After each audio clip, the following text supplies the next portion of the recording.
Hello everyone, আসসালামু আলাইকুম। কেমন আছেন সকলে? আশা করি সকলেই ভালো আছেন এবং সবাইকে স্বাগত জানাচ্ছি ভয় সিরিজের এপিসোড নাম্বার 4-এ। আজকে আপনাদের জন্য দারুণ কিছু ঘটনা নিয়ে এসেছি। আশা করি পুরোটা সময় জুড়ে আমাদের সাথে থাকবেন। তো আর বেশি সময় নষ্ট না করে লাইটটা নিভিয়ে হেডফোনটা কানে গুঁজে চলুন শুনে আসি আমাদের আজকের ঘটনাগুলি।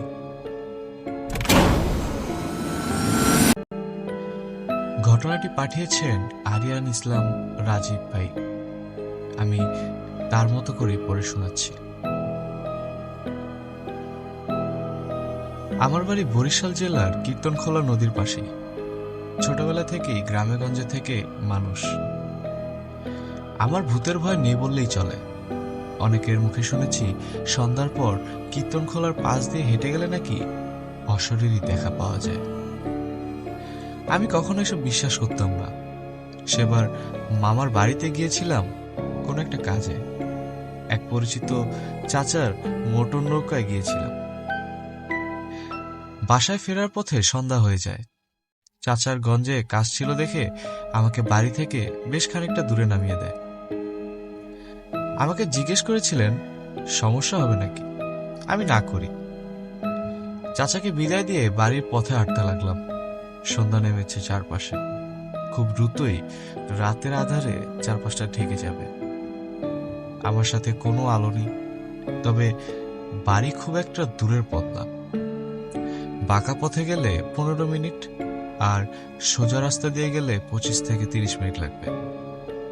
সেই দিন বাংলাদেশের সাথে ইংল্যান্ডের খেলা ছিল, তাই আমি সময় বাঁচানোর জন্য বাঁকা পথ, যাকে আমরা বলি শর্ট রাস্তা, ধরে হাঁটা দিলাম। হন হন করে হাঁটছি। সবাই মনে হয় বাংলাদেশের খেলা দেখছে। কাউকে দেখলাম না পথে। প্রায় 4-5 মিনিট হাঁটার পর আমার পাশে একটা ঝোপে ধপ করে কিছু পড়ল। ও, বলতে ভুলে গেছি, শর্ট রাস্তাটা একটু জঙ্গলা টাইপের এলাকার মধ্যে দিয়ে। চারপাশে ঝিঝি পোকার ডাক শোনা যাচ্ছে। ধপ করে ওই সাউন্ডটা শোনার পরেই আমি হঠাৎ করে থেমে গেলাম। একদম চুপ করে দাঁড়িয়ে রইলাম 20 সেকেন্ড। কান খাড়া করে শোনার চেষ্টা করলাম কিসের আওয়াজ হলো এটা, কিন্তু কোনো শব্দ আর হলো না। কিন্তু আমি তো নাছোড়বান্দা। আস্তে আস্তে পা টিপে এগিয়ে গেলাম সেই ঝোপের দিকে। অনেকে ভাববেন হয়তো আমি মিথ্যা বলছি, কিন্তু ভাই, আমি আসলে অনেক সাহসী ছিলাম। একা হাতে গভীর রাতে 2টা চোর একসাথে পিটাইছে। ভয় ডর খুবই কম আমার। যাই হোক, ঝোপের পাশে দাঁড়িয়ে উকি দিলাম। উকি দিয়েই চমকে উঠলাম। ওই পাশে দেখলাম একটা সাদা কাপড় পরা মহিলা ঝুঁকে আছে কিছু একটার উপর। দেখে মনে হলো কোনো 4 পেয়ে জানোয়ার। অন্ধকার হতে যাচ্ছে, দৃষ্টিটাও পরিষ্কার না। মহিলার পাশ থেকে গজ গজ শব্দ হচ্ছিল। হাড় ভাঙার আওয়াজ কানে এলো। কর্মর করে কি যেন খাচ্ছে। এটা দেখে আমি আর সহ্য করতে পারলাম না। জোরে চিৎকার দিয়ে বললাম, ওই কেডা কেডা এইখানে? সাথে সাথে পাই করে আমার দিকে ঘুরে গেল মহিলাটা। ওটার চেহারা দেখার সাথে সাথে মনে হলো কলিজাটা এক লাফে গলায় উঠে এলো। বহু কষ্টে নিজেকে দাঁড় করে রাখলাম। মহিলার বয়সটা বুঝতে পারিনি, তবে সাদা চুল, সাদা কাপড় এবং সারা মুখে লেগে থাকা রক্ত এবং সামনে পড়ে থাকা একটা মাঝারি সাইজের গরুর মৃতদেহ দেখে কিছুই বুঝতে বাকি রইল না আমার। এরপর শুধু এতটুকু মনে আছে যে জ্ঞান হারাবার আগে জোরে কয়েকবার লা ইলাহা ইল্লাল্লাহ এবং আল্লাহু আকবার বলেছিলাম। মহিলাটা চোখের পলকে মরা গরুটাকে রেখে আমার দিকে এগিয়ে এলো। এরপর আমার আর কিছুই মনে নেই।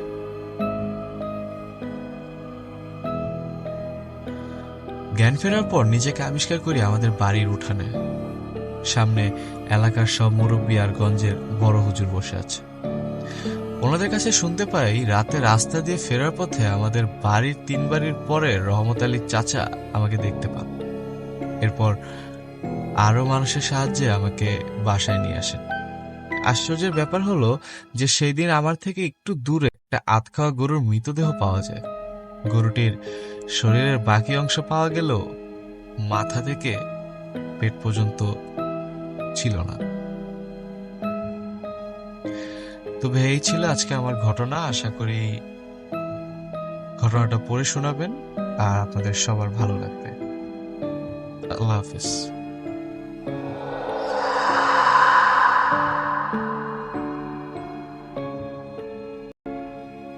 ও হো হো হো, রাজীব ভাই কি স্টোরি শোনালেন ব্রো। দারুণ ভয়ঙ্কর একটা ঘটনা ছিল। আসলে গ্রামেগঞ্জে এই জিনিসগুলো একটু বেশি হয়ে থাকে, তাই না? এই হঠাৎ করে আপনি হাঁটছেন, আপনার পাশে জঙ্গলের মতো একটা রাস্তা, সেখান থেকে যদি হঠাৎ করে সব কিছু দেখেন। রাজীব ভাইয়ের জায়গায় আপনি থাকলে কি করতেন? আপনি কি দেখতে যেতেন নাকি এড়িয়ে চলে যেতেন? এরকম অনেক ঘটনাই ঘটে আমাদের আশেপাশে, কিন্তু যার সাথে ঘটে সেই বুঝে এটার ভয় কতটুকু। যাই হোক, আমরা চলে যাচ্ছি আমাদের পরবর্তী ঘটনায়।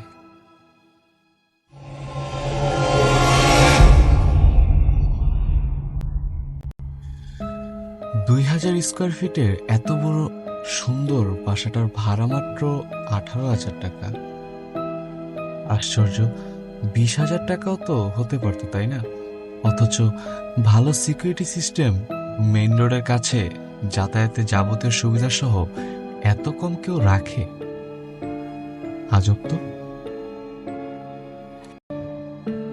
একটু খটকা লাগলো বাসা চেঞ্জের সময় অনন্যার শুভ্র এমনই তাড়াহুড়া ছিল যে এত চিন্তা মাথায় আন। শুভ্রর এক জুনিয়র বাসাটা ঠিক করে দেন। জীবনের প্রথম অনন্যার শুভ্র দম্পতি ভাড়াটিয়া হতে চলল, কেননা তাদের আগের বাসার ডেভেলপারকে দিয়ে আবার নতুন করে করা হচ্ছে। বাড়িওয়ালা আঙ্কেল আন্টি দোতলায় থাকেন, খুবই ভদ্র অমায়িক। এমনকি তাদের ছেলে মেয়ে নাতি নাতনিদেরও শুভ্র আর অনন্যার ছেলে মেয়ের শুভেচ্ছা আর অভ্রর সাথে ভালোই খাতির হয়ে গিয়েছে।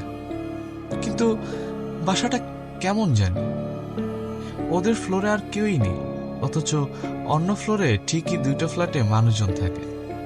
আচ্ছা যাই হোক, মানুষ যত কম ঝামেলাও তত কম। কিন্তু আশেপাশের সবাই ওদের এত দেখলেই খোঁজখবর নেয় কেন? কেমন যাচ্ছে নতুন বাসায়, কোনো সমস্যা কিনা, কেমন খোটা খোটা জিজ্ঞেস করে। আজব ব্যাপার। কি জানি এক সমস্যায় ওই ফ্লোরের আরেক ফ্ল্যাটেও কেউ থাকতে পারে না। 1 বছর হতে চললো, না চাইলেও বেশ কিছু জিনিস ওরা 4 জনই খুব ফিল করে। কিছু একটা ব্যাপার তো আছে। এই যেমন এই নিয়ে 2টা বুয়া চেঞ্জ করে এখন 3 নাম্বারটা চলছে। কেন? আসলে এরিয়া চেঞ্জ হলে এক এরিয়ার বুয়া আরেক এরিয়ায় কাজ করতে চায় না, তাই আগের বাসার বুয়া রাখতে পারেনি। এখানে একটা বুয়া পেল। মেয়ের শুভেচ্ছার বয়স 8 বছর। এমনিতে খুবই লক্ষ্মী, ভদ্র। এই তো সেদিন ডিম ভাজি খাবার জন্য খুব বায়না ধরছিল। আশেপাশে কেউই নেই। বুয়া রাগ হয়ে ওকে গরম স্ত্রী সেক দিবে ভয় দেখায়। মেয়ের চোখের সামনেই কে জানি বুয়ার চুলের মুঠি ধরে বুয়াকে মাটির ওপর ভাসায় রাখে। বুয়া তো ভয়ে আর কাজই করবে না। ওদিকে মেয়েটাও বিষয়টা দেখে খুবই ভয় পেল। দ্বিতীয় বুয়া অনন্যার অগোচরে ব্যাগের চেন খুলে সব টাকা সরায় ফেলে। আরে চুরি করবি ভালো কথা কর, ব্যাগে অন্তত 100 টাকা রাখ। একটা মেয়ে মানুষ রাস্তায় বের হয়ে ব্যাগ পুরো টাকা শূন্য পেলে এই রিক্সাওয়ালা বাসওয়ালা কেমন বাজে ব্যবহারটা করে চিন্তা করেছিস? হ্যাঁ ওমা, হাওয়া থেকে কে এসে বুয়াকে লাগাতার চড় মারতে থাকে। চড় মারতে মারতে মারতে তার গাল থেকে রীতিমতো রক্ত বের হতে থাকে। এমন অবস্থা। এইভাবে কি বুয়া টিকবে? এরপর একদিন বাপ ছেলে ছিল বাসায় একলা। সুব্রত ফোনে ব্যস্ত। অভ্রর বয়স 4.5 বছর। ফ্লোরে বসে বসে রেসিং কার নিয়ে খেলছিল অভ্র। ওই যে বাসা চেঞ্জের সময় শোকেজের গ্লাসটা মেবি লুজ হয়, কেউ দেখেও নাই, ঠিক করাও হয়নি। শোকেজ থেকে গ্লাসটা খুলে একদম অভ্রর মাথা বরাবর ঝুলে আছে, যেন কেউ ধরে আছে, যেন কেউ ওকে খেলতে দিচ্ছে। থাক, ও খেলুক, বিরক্ত না কর। ফোনে কথা বলতে বলতে শুভ্রর চোখ গেল ছেলের দিকে।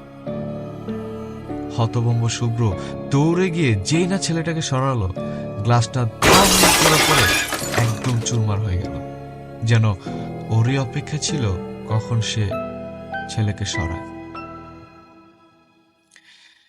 মাসের ভাড়া দিতে গিয়ে স্বামী স্ত্রী দুজনেই বাড়িওয়ালা আঙ্কেলকে ধরলেন। আশেপাশে খোঁজ নিয়েছে তারা, আর লুকানোর কিচ্ছু নেই। 2 বছর আগে এই বাসায় এক লোক সুইসাইড করে। তারপর থেকে যে এই বাসায় থাকতে এসেছে অশরীরী উপস্থিতি টের পেয়েছে। গত 2 বছরে যত ভাড়াটিয়া ছিল সবসময় নাকি তাদের ফ্যামিলি মেম্বারদের সাথে ঝগড়া লেগেই থাকত, কেননা সুইসাইড করা সে লোকটাও পারিবারিক জীবনে ভীষণ অশান্তির মধ্যেই ছিল। সব খোঁজ খবর স্বামী স্ত্রী নিয়েই এবার বাড়িওয়ালার কাছে আসে। দেখি এবার আঙ্কেল কি বলে। বাড়িওয়ালা স্বীকার করলে তাদের শোনা সব কথাই ঠিক। এসব কারণেই তিনি ভাড়া অনেক কম নেন, কিন্তু গত 2 বছরে কোনো ভাড়াটিয়া 3 মাসের বেশি টিকতে পারেনি। আচ্ছা দাঁড়াও, তোমাদের ভদ্রলোকের ছবি আর এনআইডি কার্ডের কপিটা দেখে। বাড়িওয়ালা আঙ্কেল বললেন, এই হচ্ছেন আমার সেই ভাড়াটিয়া ভদ্রলোক ইহান। উনি যখন ভাড়া দিতেন 40,000 টাকা, আর তোমরা দাও মাত্র 18,000। ভালোই ইনকাম ছিল ভদ্রলোকের, খুবই ভদ্র ভাড়াটিয়া ছিলেন। মাসের শুরুতেই ভাড়া পরিশোধ করে দিতেন। কেন জানি বউয়ের সাথে একদম বনিবনা হতো না তার। প্রায় ঝগড়া ঝাঁটি চিল্লা চিল্লি আওয়াজ পেত। বাচ্চাকে স্কুলে নেওয়ার নাম করে মহিলা বাচ্চা সহ আরেকজনের কাছে চলে যায়। লোকটা লজ্জায় অপমানে নিজের জীবনটা নিয়ে নেয়। ডেড বডি রিসিভ করতে পর্যন্ত স্ত্রী আসেনি, মা ভাই এসেছিল তার।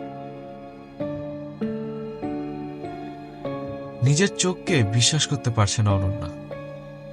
এত বছর পর আবার এভাবে ইহানকে দেখবে, এটা সে কল্পনাতেও ভাবেনি। ইহান, এই ইহানই ছিল অনন্যার জীবনের প্রথম প্রেমিক, ওর প্রাক্তন, যার ভালোবাসা রিজিকে থাকলেও একসাথে সংসার করাটা রিজিকে ছিল না। তখন ইউনিভার্সিটিতে পড়তো অনন্যা। কালচারাল প্রোগ্রামে সিনিয়র মিরাজের কাজিন ইহানের সাথে ওর পরিচয় হয়। ইহান খুব ভালো গান গায়। প্রোগ্রামে মিরাজ তাই তার কাজিন ইহানকে নিয়ে আসে। আসলে মিরাজ ছিল ওদের ইউনিভার্সিটির জাতীয় ক্রাশ, তাই ওর বান্ধবী তমা সন্দেহ করত এসব ইহানের সাথে প্রেম টেম অনন্যার টাইম পাস মাত্র। নিশ্চয়ই ওর আসল টার্গেটটা হচ্ছে মিরাজ।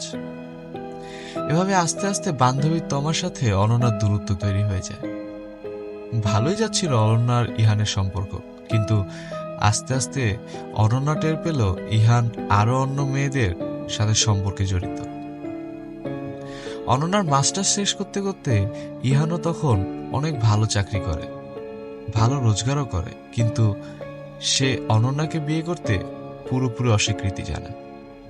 তার কথা, সে নাকি জীবনেও অনন্যাকে বিয়ে করতে প্রতিশ্রুতি দেয়নি, আর মাস্টার্স পাস অনন্যা তো বেকার। আজকাল কোনো মেয়ে বেকার থাকে নাকি? কি এমন চাকরির পরীক্ষা দেয় যে সবার হয়, ওরই হয় না? বউ এমন হতে হবে যে তার নিজের খরচ নিজেই চালাতে পারবে। অবাক করা কাণ্ড হচ্ছে, চাকরি অনন্যারও হয় অনেক পরে, ইহানের বিয়ের পরে। ফেসবুকে অনন্যা দেখলো ইহান বেছে বেছে নিজের গ্রামের মেয়েকেই বিয়ে করেছিল। সে মেয়ে আবার স্টুডেন্ট।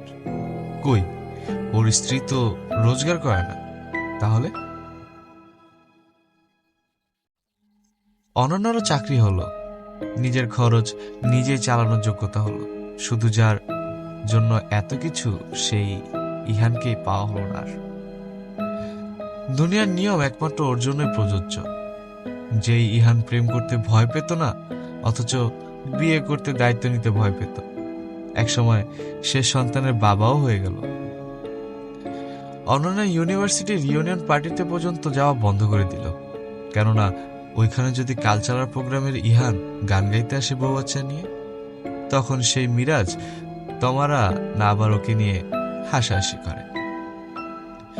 কয়েক বছর পর অনন্যার বিয়ে হয় শুভ্রর সাথে। ওদের কোল আলো করে মেয়ে শুভেচ্ছা আর ছেলে অভ্র আসে। আসলে জীবনে শুভ্র আসার পর ওইভাবে ইহানের কথা ওর মনেও আসেনি। এই অফিস, ছেলে মেয়ের স্কুল, সংসার, বাসা পাল্টানো সব মিলে ওর সেই অতীত কবে ভুলে গিয়েছিল। বাসায় এসে অনন্যার ভয়ঙ্কর রকম খারাপ লাগছে। কিছু কিছু খারাপ লাগা আছে পাশে থাকা জীবন সঙ্গীকেও বলা যায় না। সুব্রত জানেই না, সে উল্টো আরো বউকে আশ্বাস দিচ্ছে, দেখো কি সুন্দর উপকারী ভূত পেলাম, আমাদের ছেলে মেয়েকে কি সুন্দর করে রাখছে ইহান সাহেব নামের ভূতটা। আজকাল তো এরকম উপকারী মানুষ পাওয়াই যায় না, ভাবা যায়। উপস, থুক্কু, মানুষ না, উপকারী ভূত। 1.5 বছর পর আবারও তারা বাসা বদল করছে। এবার ভাড়া নিচ্ছে অনন্যার অফিসের কাছাকাছি। এইসব কথা কি আর গোপন থাকে? শুভ্রর মা বাবা এই বাসার প্রাক্তন ভাড়াটিয়ার কথা জেনে গেছে। কোনোভাবেই এত ছোট ছোট নাতি নাতনি সহ ছেলে আর ছেলের বউকে এই বাসায় তারা রাখবেন না। তাদের জোরাজারিতে আবারও বাসা বদল, বাসা পাল্টানো আরেক ঝামেলা। 2 দিন তো শুভ্র অফিস থেকে ছুটি নিয়ে এসেছিল। আজকে ছেলে মেয়ের স্কুল, অনন্যার একলাই কাজ গুছিয়ে রাখছে। ড্রেসিং টেবিলটা গুছাচ্ছিল অনন্যা, নিচে ডেট এক্সপায়ার হওয়া লিপস্টিক পরে আছে। সেটা উঠিয়ে হঠাৎ আয়নায় চোখ দিতেই অবাক হয়ে দেখল আয়নায় সুন্দর করে লেখা, অনু এখনো রাগ আমার উপর। বলে রাখা ভালো, ইহান আদর করে মাঝে মাঝে অনন্যাকে অনু বলে ডাকত।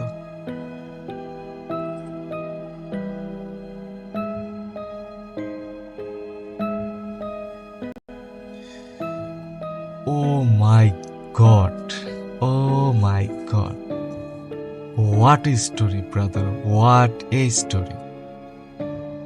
এত সুন্দর স্টোরিটা দেওয়ার জন্য আপনাকে অসংখ্য অসংখ্য ধন্যবাদ ভাইয়া, অনেক ধন্যবাদ। মানে মাঝখানে টুইস্টটা দারুণ একটা টুইস্ট ছিল, আমি খুব বেশি এনজয় করেছি ঘটনাটা। আশা করি আমার লিসেনাররাও অনেক বেশি পছন্দ করেছে ঘটনাটা। আর আমার লিসেনাররা, আপনারা যারা যারা ঘটনাটা শুনেছেন, অবশ্যই কমেন্ট সেকশনে জানিয়ে দিবেন যে এই ঘটনাটা কেমন লাগলো আপনাদের। তো এইবার আমাদের কাছে ভয়েসে একটি ঘটনা পাঠিয়েছেন আমাদের এক ভাই, আমরা শুনে আসব তার মুখ থেকে তার সাথে ঘটে যাওয়া রহস্যময় ভুতুড়ে ঘটনাটি।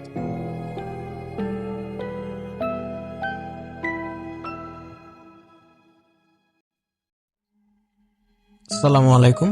তো অনেক ব্যস্ততার কারণে আর কি আমার কাছে অনেক ঘটনা আছে, কিন্তু অনেক ব্যস্ততার কারণে আমি সব এখন শেয়ার করতে পারতেছি না। তো বর্তমানে আর কি আমার কাছে আমি ছোট একটা ঘটনা আর কি শেয়ার করব। তো সেটা হচ্ছে আমার মামার সাথে ঘটে যাওয়া একটা ঘটনা। তো আমার মামা তখন আর কি তখন ঢাকার বাইরে থাকে, টাঙ্গাইলে যে কোনো একটা জায়গা থেকে, আমি নাম উল্লেখ করব না। তো সে তখন আর কি ক্লাস 9-এ পড়ে। 9-এ পড়ার সময় তো তার আর কি মাছ ধরার অনেক নেশা ছিল। তো মানে ওই সময় আর কি বর্ষার শেষের দিকে, মানে যখন পানিটা একটু টান দেয়, তখন ওই মুহূর্তে আর কি অনেক মাছ টাছ থাকে আর কি। তো ওনার মাছ ধরার যেহেতু অনেক নেশা, তো সেই নেশা থেকে উনি ভোরবেলা আর কি ফজর আজানের আগ দিয়ে তো সে আর কি মাছ মাছ ধরতে যায়। তো এটা আর কি মানে সপ্তাহে 2-3 দিন আর কি তার যখন স্কুল বন্ধ থাকতো তখন আর কি সেটা প্রতিনিয়ত যেত। তো যাওয়ার পরে এক পর্যায়ে সেম এরকমই এইভাবে একদিন আর কি যায়। তো যাওয়ার পরে ফজর রাগ পর্যায়ে তো সে আস্তে মানে যে আর কি ছিপ এবং জাল আরো আনুষঙ্গিক যা জিনিসপত্র থাকে সবকিছু নিয়ে আর কি যায়। যাওয়ার পরে আর কি সেগুলো পাতে অনেকক্ষণ আর কি মাছ ধরা ট্রাই করে, কিন্তু আনফরচুনেট ওই দিন কোনো কারণে আর কি কোনোভাবে মানে মাছ আসতেছিল না। তার হাতে জাস্ট শুধু নর্মাল একটা টর্চ আর কিছু মুড়ি গুড় আর মাছ ধরার আনুষঙ্গিক যে সমস্ত জিনিস, যে কেঁচো বা ছিপ মানে খাবার টাবার এগুলো আর কি নিয়ে গেছে।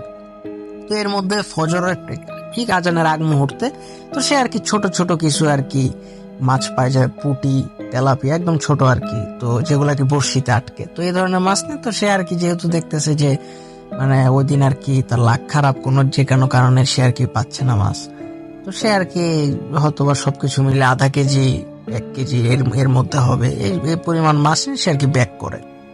তো মাছ ধরার স্পট থেকে মানে এটা হচ্ছে ক্ষেত আর ধান ক্ষেতের পাশে ছোট একটা ডোবার মতো মানে মাছ আর কি ওখানে আর কি জমে। ওই স্পট থেকে তার বাড়ির দূরত্ব ছিল মানে হেঁটে যেতে আর কি 10 থেকে 12 মিনিট লাগে এরকম দূরত্ব ছিল। তো সে যখন দেখতেছে এরকম মাছ এরকম ধরা মানে পড়তেছে না, তো এক পর্যায়ে তো সে আর কি যে যা পায় মাছ এগুলা নিয়ে আর কি সে বাড়ির পথে রওনা দেয়।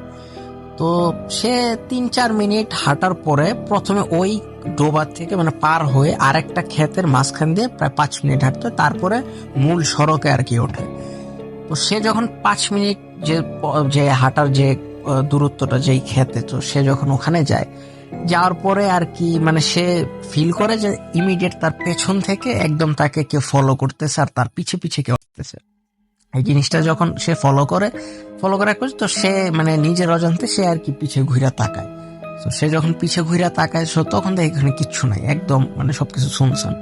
তো আবার সে হাঁটা শুরু করে, আবার মনে হচ্ছে যে তার পিছে মানে একটা পায়ের শব্দ বা পায়ের মানে শব্দ করে করে আর কি তার দিয়ে কেউ আসতেছে।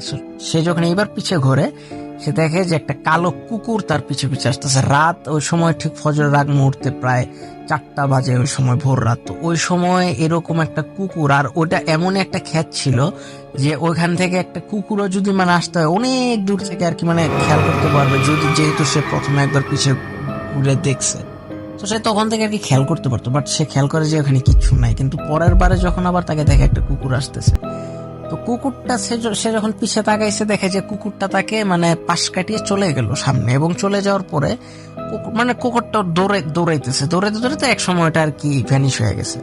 তো সে যখন ক্ষেত ক্রস করলো 5 মিনিট আর কি হাঁটার সে জিনিসটা নর্মালি নিছে।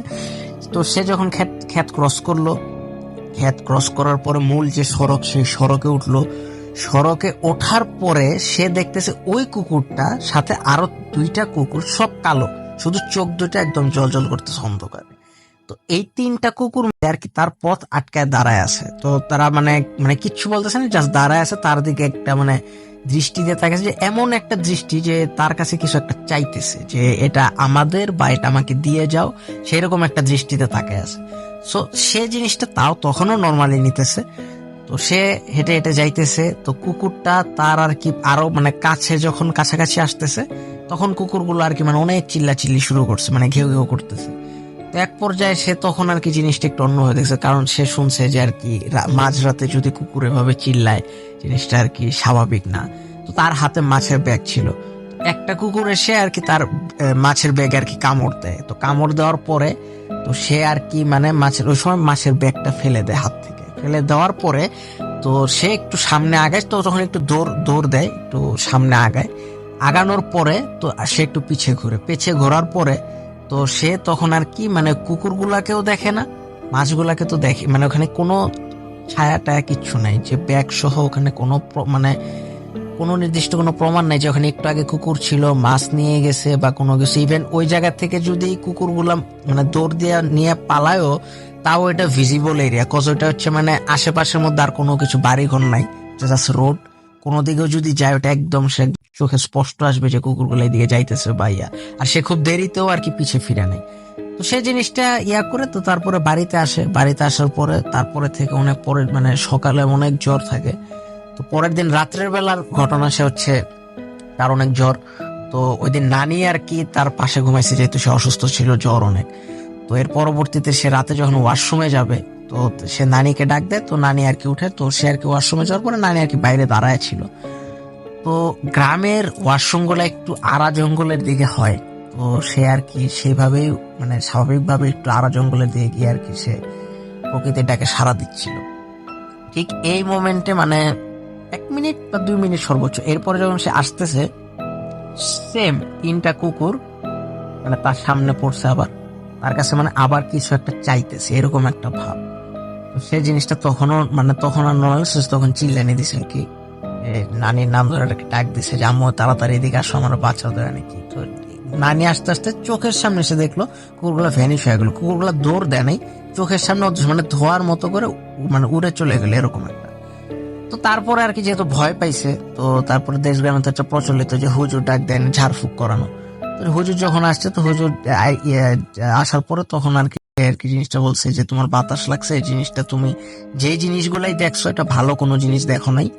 আর তুমি তোমার পরে আর কি হুজুরকে সব ঘটনা বলেছে যে এরকম এরকম মাছ ধরতে গেছিলাম, তারপর আমি মাছের ব্যাগ আর কি এরকম রেখে আসছি। তো পরে হুজুর সবসময় বলছে যে এই জিনিসটা ভালো করছো, তো এটা আজকে ওরা চাইতেছিল, কিন্তু যেটাই দেখছো তুমি এটা কখনো তোমার মানে আর কি ভালো জিনিস ছিল না। তো এরপরে আর কি আর মাছ মানে রাতে কোনোদিন আর মামা আর কি মাছ ধরে নাই। ইভেন দিনের বেলাও যদি মামা কখনো মাছ ধরতো, জিনিসটা মানে খুবই আর কি দেখা গেছে সে একা কখনো যাইতো না। তো আরো দেখা গেছে তার কোনো বন্ধু বা আর ভাই আর অন্য কোনো মামাকে সাথে নিয়ে আর কি যাইতো। এটাই ছিল একটা ছোট্ট ঘটনা, এটা খুব হয়তো বেশি ভয়ের না, বাট এর থেকেও বেশি ভয়ঙ্কর আমার সাথে কিছু ঘটনা আছে। আমি আসলে সময়ের অভাবে আমি বলতে পারলাম না আজকে। আমি ইনশাল্লাহ আমি সামনে যে কোনো একদিন সময় করে আমি অবশ্যই বলবো। এটা এর পরের ঘটনাটা একটু লেন্দি, বাট এটা হয়তো অনেকের বিশ্বাস হয় না, বাট এটা একদম ট্রু স্টোরি। এরপরে আমি যে ঘটনাটা বলবো এটা 2013 সালে এটা আর কি পেপারেও আসছিল এই ঘটনাটা। তো এটা আমি পরবর্তীতে একদিন সময় পেলে অবশ্যই বলবো। আসসালামু আলাইকুম।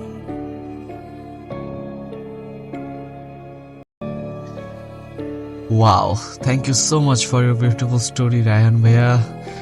আর আমি অনেক বেশি এক্সাইটেড আপনার সেই ঘটনাটা শোনার জন্য, যেটি 2013 সালে নিউজ পেপারে বের হয়েছে। আমি আশা করি আপনি খুব দ্রুত আমাদের সেই ঘটনাটা শোনাবেন। লিসেনার, এখন আমরা চলে যাব আমাদের আজকের পর্বের শেষ ঘটনায়, যেটি আমাদের পাঠিয়েছেন মিসেস আনিকা তাবাসসুম। আর তার ঘটনাটির নাম হচ্ছে অন্ধকারের অভিশাপ। তো চলুন শুনে আসি তার সেই ভুতুড়ে গল্প। রাত তখন প্রায় 2টা। ঝোড়ো বাতাসের সাথে ছিটকা পড়া বৃষ্টির ফোঁটা জানালার কাছে আঘাত করছিল বারবার। ঢাকার উপকণ্ঠে অবস্থিত পুরনো রাজবাড়িটা এই গভীর রাতে আরো বেশি ভয়ঙ্কর লাগছিল। রাফিন একজন লেখক। তার নতুন বইয়ের জন্য গবেষণা করতে গিয়ে এই বাড়ির ইতিহাস সম্পর্কে জানতে পারে। বহু বছর আগে এই বাড়িতে রমিজ চৌধুরী নামে এক জমিদার থাকতেন। গল্প ছিল জমিদার তার কর্মচারীদের উপর প্রচন্ড অত্যাচার করতেন। একদিন তারই এক বিশ্বাসঘাতক কর্মচারী প্রতিশোধ নিতে জমিদারকে তার নিজের ঘরেই পুড়িয়ে মারে। তারপর থেকে যেই বাড়িতে রাত কাটাতে গিয়েছে সে আর ফিরে আসেনি। সেই কাহিনী শুনেও রাফিন বাড়িটির রহস্য উন্মোচনের জন্য চলে আসে। সঙ্গে ছিল তার 2 বন্ধু নাফিস এবং জয়। তারা সন্ধ্যার পর বাড়িটিতে প্রবেশ করল। বাড়ির ভেতরে বাতাস ছিল অস্বাভাবিক ঠান্ডা, যেন রাতের গভীরতায় কিছু লুকিয়ে আছে। বাতাসে এক ধরনের পচা গন্ধ ভাসছিল। ধুলো জমে থাকা আসবাবপত্রগুলো থেকেই স্পষ্ট বোঝা যাচ্ছিল বহু বছর কেউ এখানে আসেনি। হঠাৎই এক দরজার কড়া আপনা আপনি নড়ে উঠল। তা দেখে সবাই চমকে উঠল। এইটা কিসের জন্য হলো? ফিসফিস করে বলল জয়। বাতাসের জন্য হলে তো অন্য দরজাগুলো নড়ত, বলল নাফিস। তার কণ্ঠে আতঙ্ক ছিল। এরপর এক ঝলক ঠান্ডা বাতাস এসে তাদের গায়ে আঘাত হানল, আর সেই সঙ্গে শোনা গেল কান ফাটানো এক চিৎকার। রাফিনের বুকের ভেতর ধুকপুক করতে লাগলো। এই বাড়িতে কেউ আছে। চাপা গলায় বলল নাফিস। জয় বলল, আমরা এসেছি ভূতের সন্ধানে, পালিয়ে গেলে কি হবে নাকি? চল যে দেখি কি হয়। জয়ের এই কথা শুনে রাফিন সাহস করে একটা পুরনো প্রদীপ জ্বালালো। প্রদীপের আলোয় সামনের দেয়ালে দেখা গেল একটা বিশাল ছায়া, একটা বিকৃত মুখের অবয়ব। চোখ দুটো ছিল যেন গভীর অন্ধকারে তৈরি। কে কে কে তুমি? কাপা কাপা কণ্ঠে বলল রাফিন। এই মুহূর্তের মধ্যে বাতাস ভারী হয়ে উঠল। চারপাশের আবহাওয়া যেন হঠাৎ করে বদলে গেল। সেই ছায়া আস্তে আস্তে এগিয়ে এলো, আর সেই সঙ্গে শোনা গেল ফিসফিস করা কণ্ঠস্বর। এইখানে কেউ টিকতে পারে না।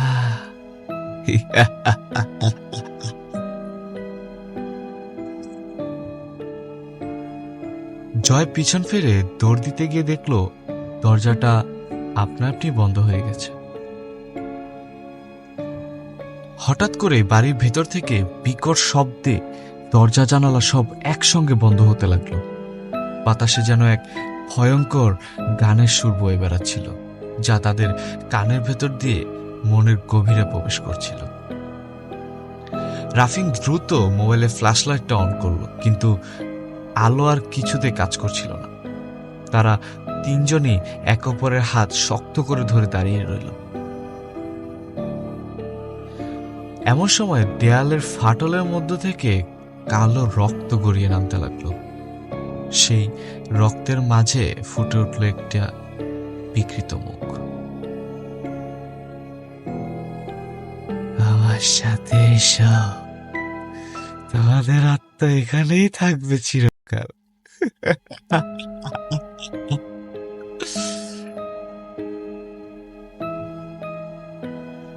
জয়া সহ্য করতে না পেরে চিৎকার করলো, আমরা চলে যাব, আমাদের যেতে দাও।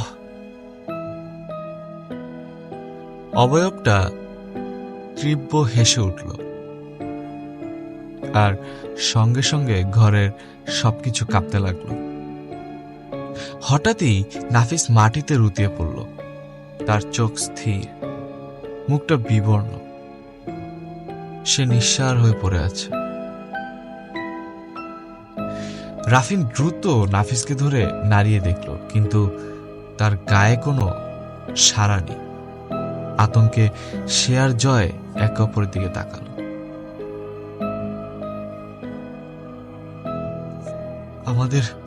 আমাদের এখান থেকে বের হতে হবে, চিৎকার করে বলল রাফিন। বাড়ির দোতলায় হঠাৎ একটা দরজা খুলে গেল। ভেতর থেকে জল করা লাল আলো বেরিয়ে আসছিল। তাদের মনে হলো কেউ তাদের ওই ঘরের দিকে টেনে নিচ্ছে।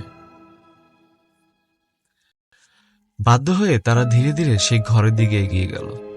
ভেতরে ঢুকতে দেখতে পেল মেঝের মাঝে একটা বিশাল পেন্টোগ্রামের চিত্র আঁকা, আর তার ঠিক কেন্দ্রে পড়ে আছে একটা কঙ্কাল।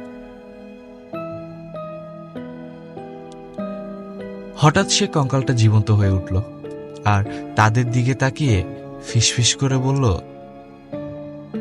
তোমরা কি মুক্তি পেতে চাও?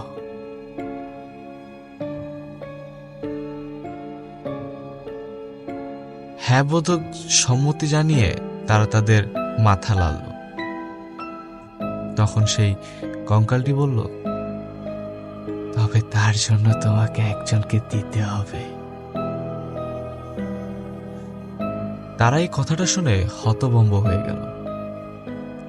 তখন রাফিন বলল, না না না না না, আমরা আমরা কাউকে হারাতে চাই না। কিন্তু ঠিক তখনই বাতাসে এক অদৃশ্য শক্তি জয়কে তুলে নিল, আর তার শরীরের চারপাশে কালো ধোঁয়া ছড়িয়ে পড়ল। তখন জয় আতঙ্কে চিৎকার করলো আর বলল, আমি আমি বেঁচে যেতে চাই, আমাকে ছেড়ে দাও, আমি বাঁচতে চাই।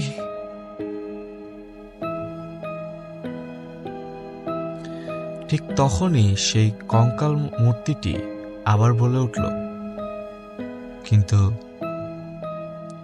কিন্তু তোমরা এসেছ, তাই তোমাদের কেউ না কেউ তো থেকেই যাবে।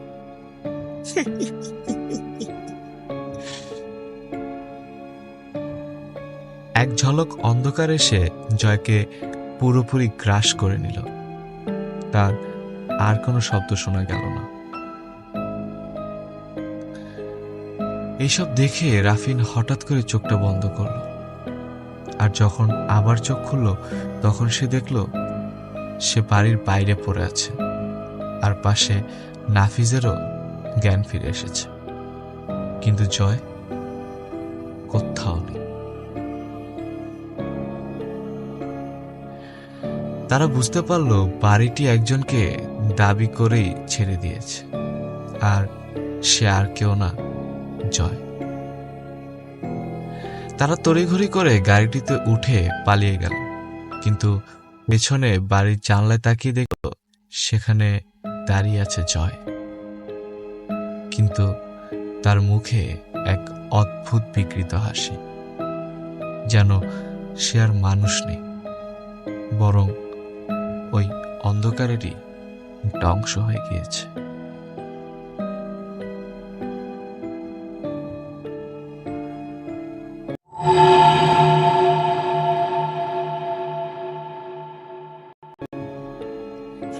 তো এরই সাথে শেষ হয়ে গেল আমাদের আজকের পর্বটি। পরবর্তী পর্বের জন্য অবশ্যই আমাদের সাথে থাকবেন আর আমাদের চ্যানেলটিকে সাবস্ক্রাইব করবেন। আর যদি আপনি আপনার সাথে ঘটে যাওয়া কোনো ভৌতিক বা রহস্যময় ঘটনা শেয়ার করতে চান, তাহলে আমাদের হোয়াটসঅ্যাপ বা মেইল horrorpodcastshow@gmail.com পাঠিয়ে দিতে পারেন। তো দেখা হবে পরবর্তী পর্বে। ততদিন পর্যন্ত সবাই ভালো থাকবেন, সুস্থ থাকবেন এবং ভয়ের সাথেই থাকবেন। আল্লাহ হাফিজ। This is your host Cyrox, signing out.